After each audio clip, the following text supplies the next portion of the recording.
Hello నమస్తే ఆహార ప్రియులకి స్వాగతం సుస్వాగతం.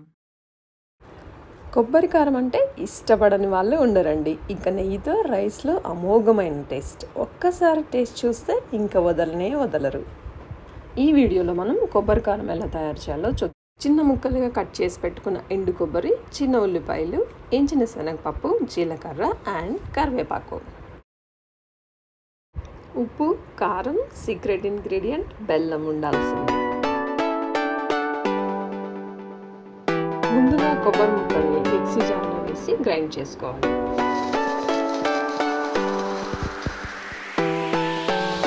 ఇలా గ్రైండ్ చేసి పెట్టుకున్న కొబ్బరి పొడిని వేరే బౌల్లోకి తీసుకోవాలి.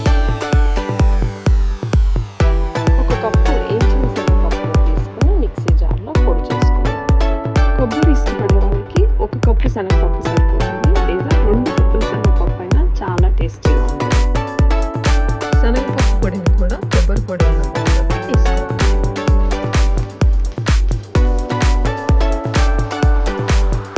మిక్సీ జార్లో జీలకర్ర, కరివేపాకు గ్రైండ్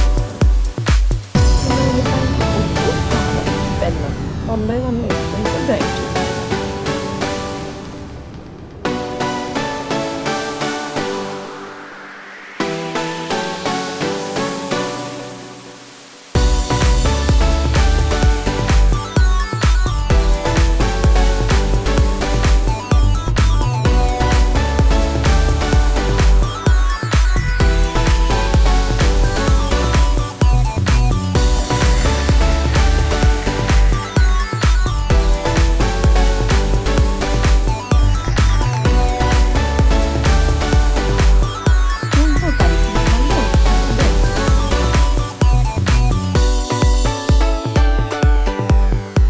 పక్కన ఉంచుకున్న కొబ్బరి పొడి, శనగపిండి పొడిని కూడా జార్లో వేసి గ్రైండ్ చేసి